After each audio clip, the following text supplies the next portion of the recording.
నమ శివాయ. భం భైరవాయ నమ. నమో రాజమాతాంగీయ నమ. విధాత టీవీ ప్రేక్షకులందరూ ఆ కాళభైరవుని అనుగ్రహంతో సుఖ సంతోషాలతో జీవించాలని మనస్ఫూర్తిగా కోరుకుంటూ మీ విశ్వసాయి గురూజీ. రాశిఫలాలకు వెళ్లే ముందు మన పీఠంలో మహాశివరాత్రికి ఆ మహాదేవునికి జరిగేటువంటి వేడుకలను ప్రస్తావించుకుందాం. ఆ రోజు అంటే ఫిబ్రవరి 26వ తేదీ శివరాత్రి. ఆ రోజు మనం సాయంత్రం నుంచి కూడా లింగోద్భవ కాలం వరకు, లింగోద్భవ కాలం తర్వాత కూడా అనేకమైనటువంటి కార్యక్రమాలు ఉంటాయి. ముఖ్యంగా మన పీఠంలో శివశక్తి సహిత మహాకాళభైరవ రుద్రహోమం కూడా జరుగుతుంది. మృత్యుంజయం కూడా చేయటం జరుగుతుంది. అలాగే పార్థివలింగం, కలియుగంలో పార్థివలింగానికి మనం పూజ చేసినట్లయితే సకల పాపాలు తొలగిపోతాయని మనకి పండితులు చెప్తా ఉంటారు. అలాగే ఐశ్వర్యం ఈశ్వరాదిచ్చేత్, ఐశ్వర్యాన్ని మనకిచ్చేది కూడా ఆ పరమేశ్వరుడే. అందుకే ఆ రోజు మనం పార్థివలింగానికి పూజ చేయటం, అభిషేకం చేయటం, లింగోద్భవ కాలంలో శివధ్యానం చేయటం, ఓం నమ శివాయ అనే మంత్రంతో ధ్యానాన్ని చేయటం కూడా జరుగుతుంది. ఇటువంటి అద్భుతమైనటువంటి ఈ కార్యక్రమంలో మీరు పాల్గొన్నట్లయితే మీకున్న సకల దోషాలు తొలగి మీరు అనుకున్నటువంటి ఏదైతే మీ మనసులో కోరికలు ఉంటాయో అవన్నీ సిద్ధించేటువంటి అవకాశాలు చాలా ఎక్కువగా ఉంటాయి. తప్పక పరమేశ్వరుడు, ఆ మహాదేవుడు మీ కోరికలన్నీ సిద్ధింపచేస్తాడు. అందరూ కూడా మీరు ఈ కార్యక్రమంలో పాల్గొనడానికి మనం ఈ క్రింద స్క్రోల్ అవుతున్నటువంటి నెంబర్కి మీరు వాట్సాప్ మెసేజ్ చేసినట్లయితే వివరాలు తెలియజేయబడతాయి. మీ గోత్రనామాలతో ఇక్కడ పూజ చేయటం జరుగుతుంది. ఈ పూజ, ఈ అభిషేకం చేసిన తర్వాత ముఖ్యంగా మీకు ఒక రుద్రాక్షను మీకు పంపించటం, అంటే ప్రసాదం విభూతితో పాటు రుద్రాక్ష కూడా మీకు అందజేయటం జరుగుతూ ఉంది. అలాగే మీకు తెలిసిందే, ఎప్పుడూ కూడా మనం అన్న ప్రసాద సేవ కూడా చేస్తూ ఉంటాం మన బిడ్డలకి. ఇక నేను ఎప్పటి నుంచో చెప్తున్నాను, ఈ మధ్య మన దేవాలయం గురించి శివరాత్రికి అనుకున్నాం. అయితే కాస్త ఆర్థికపరమైనటువంటి ఇబ్బందులు ఇవన్నీ దృష్ట్యా కూడా మనకి విగ్రహాలు అయితే పాలరాతి విగ్రహాలే అద్భుతంగా మార్బల్ విగ్రహాలు తయారైపోతూ ఉన్నాయి. చాలా వరకు తయారైపోయినాయి కూడా. అంతా బాగానే జరుగుతుంది. నేను మీకు మీ యొక్క రెస్పాన్స్ కోసం కూడా వెయిట్ చేశాను. ఎవరైనా సరే మీకు తోచినటువంటి సహాయం చేయండి. ఈ దేవాలయం ఎందుకంటే స్వర్ణాకర్తన భైరవుడు, మానసాదేవి, రాజశ్యామలాదేవి, కాళభైరవుడు, భైరవీమాత, స్ఫటిక శివలింగం, సంకటహర గణపతి, ఇన్ని దేవతామూర్తులతో ఒక అద్భుతమైనటువంటి ఆలయం తయారవుతుంది.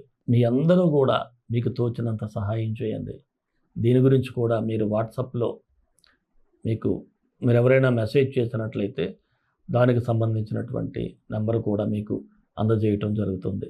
రాశిఫలాల్లోకి వెళ్ళే ముందు ఒక చిన్న మాట, మన వీడియోలు మీకు నచ్చినట్లయితే ఒక లైక్ చేయండి. అలాగే సబ్స్క్రైబ్ చేయటం ఎవరూ మర్చిపోకండి మన ఛానల్ని. ఇంకా మీ బంధువర్గానికి, మిత్రులకి మన వీడియోలన్నీ షేర్ చేయండి. భైరవుని యొక్క అనుగ్రహం పొందండి. రాశిఫలాల్లోకి వెళ్ళిపోదాం. మిథున రాశి ఫిబ్రవరి 16 నుంచి 28 వరకు ఈ రాశి వారికి ఎలా ఉంటుందో ఒకసారి పరిశీలిద్దాం. ఈ రాశి వారికి అయితే ఆర్థికంగా బాగుంది. ఒక మాటలో చెప్పాలంటే లక్ష్మీ కటాక్షం అయితే మీకు కనిపిస్తూ ఉంది. అలాగే గత అనుభవాల దృష్టిలో పెట్టుకొని పరిస్థితులకు అనుగుణంగా తగిన నిర్ణయాలు అయితే తీసుకోవాలి. అంతే తప్ప ఆవేశంలో డెసిషన్స్ తీసుకుంటే మరలా ఇబ్బందులు పడే ఛాన్సెస్ ఉంటాయి. ఏదైనా మనం కొన్ని సందర్భాల్లో ఆ సిచ్యువేషన్ బట్టి కాస్త ఎమోషనల్గా డెసిషన్స్ తీసుకుంటాం. ఆ ఎమోషనల్ డెసిషన్స్ అయితే తర్వాత చాలా ఇబ్బందులు వస్తాయి, నిరాశకు కూడా గురవుతూ ఉంటారు. అలాగే మీ కుటుంబ పరిరక్షణ కోసం కూడా కొన్ని బాధ్యతలను స్వీకరించాల్సినటువంటి పరిస్థితులు అయితే ఎదురవుతూ ఉంటాయి. కుటుంబం తప్పదు. ఇక ముక్కుసూటిగా వ్యవహరించటం, అది కూడా మీకు కాస్త ఇబ్బంది తెచ్చిపెట్టేటువంటి పరిస్థితి, అది మిమ్మల్ని ఇరకాటంలో కూడా నెట్టేసేటువంటి పరిస్థితి అయితే కనిపిస్తూ ఉంది. దూర ప్రయాణాలు చేసేవారికి మాత్రం స్వల్పమైనటువంటి ఆటంకాలు కూడా ఎదురయ్యే సూచనలు అయితే ఉన్నాయి. ఇక జన్మరాశిలో కుజుని సంచారం వలన బంధువర్గంతో కూడా మనస్పర్ధలకు చాలా ఛాన్సెస్ అయితే ఉన్నాయి. గృహ నిర్మాణ ప్రయత్నాలు అయితే ఫలిస్తాయి. ఇక్కడ ముందు చెప్పాను, జన్మరాశిలో కుజుడు సంచారం, ఇప్పుడు కొద్దిగా జాగ్రత్తగా ఉండండి. ఎవరితోని కూడా విరోధం పెట్టుకునే ప్రయత్నం చేయొద్దు. ఎవరైనా ఏదైనా ఒక మాట అన్నారనుకోండి, సరే అన్నారు కదా, పడ్డవాడు చెడ్డవాడు కాదులే అన్నట్టుగా విడిచిపెట్టేయండి. ఇక కోర్టుకు సంబంధించినటువంటి వ్యవహారాల్లో అచితూచి అడుగు వేయాలి. రుణ ఒత్తిడి కాస్త అధికంగానే ఉంటుంది. ఎవరైనా అప్పు తీసుకున్నట్లయితే ఈ రాశి వారికి తీర్చేయమని కాస్త ప్రెజర్ అయితే ఎక్కువగా కనిపిస్తూ ఉంది.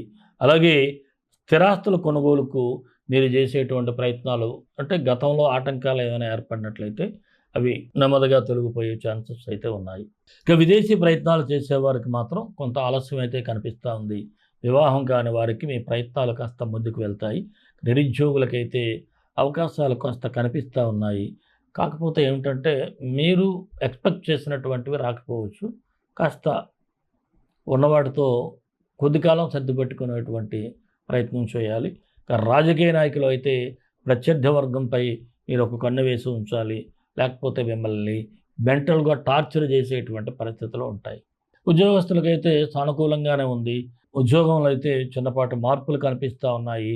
కాకపోతే ఇష్టం లేకపోయినా కొన్ని డిపార్ట్మెంట్స్లో మాత్రం ప్రయాణాలు తప్పక చేయాల్సినటువంటి పరిస్థితి ఉంది. ఇక వృత్తి వ్యాపారస్తులకైతే గతం కంటే ఇప్పుడు కాస్త వ్యాపారం పెంచుకోవటం, అలాగే లాభాలను కూడా అందుకునేటువంటి ఛాన్సెస్ ఉన్నాయి. కాకపోతే కొత్తగా ఏదైనా పెట్టుబడులు పెట్టాలనుకుంటే గోచార రీత్యా అయితే అంత అనుకూలంగా లేదు. మీరు వ్యక్తిగత జాతకాన్ని మాత్రం చూపించుకోండి. భాగస్వామ్య వ్యాపారస్తులైతే మీ మధ్య సమన్వయం, అంటే సమన్వయం అంటే ఏమిటి, మీ మధ్య ఒకరికొకరు అండర్స్టాండింగ్స్ ఎలా ఉన్నాయో చూసుకోవాలి. ఎందుకంటే నూతన ఒప్పందాల విషయంలో కూడా చాలా జాగ్రత్తగా ఉండాలి. అలాగే షేర్ మార్కెట్ అయితే కాస్త లాభాలు కనిపిస్తూ ఉన్నాయి. చిరు వ్యాపారస్తులకి నార్మల్గా సాగిపోతూ ఉంటుంది. అలాగే కళారంగం వారికి అయితే చాలా గట్టిగా ప్రయత్నాలు అవకాశాల కోసం చేయాల్సి ఉంటుంది. విద్యార్థులైతే ఓపికగా చదువుకోవాలి. ఏదో ఒక గంట చదివేశాను, ఒక అరగంట చదివేశానంటే కాదు. కొద్దిగా చదవకపోతే పోటీ పరీక్షల్లో ఇబ్బందులు కూడా కనిపిస్తూ ఉన్నాయి. ఆరోగ్యపరంగా చూసినట్లయితే సాధారణంగానే ఉంది. వేళకు ఆహారం, మందులు తీసుకోవాలి. అలాగే ఎక్కువగా వాటర్ తీసుకోవాలి, మర్చిపోకూడదు. ఇక ప్రేమికులకైతే అంత అనుకూలంగా ఉంది. ఈ రాశి వారికి 16, 20, 23 చక్కగా ఉన్నాయి. 18, 25, 27 కాస్త నిదానంగా వ్యవహరిస్తే సరిపోతుంది. మరి మిథున రాశి వారికి మరిన్ని మంచి ఫలితాల కోసం విశ్వగురు సక్సెస్ మంత్రాలు పఠించండి, విజయాలు సాధించండి. ఈ రాశి వారు కుజగ్రహానికి మంత్రం చదువుకుంటే సరిపోతుంది. ఓం హుం శ్రీ మంగళాయ నమః. ఓం హుం శ్రీ మంగళాయ నమః.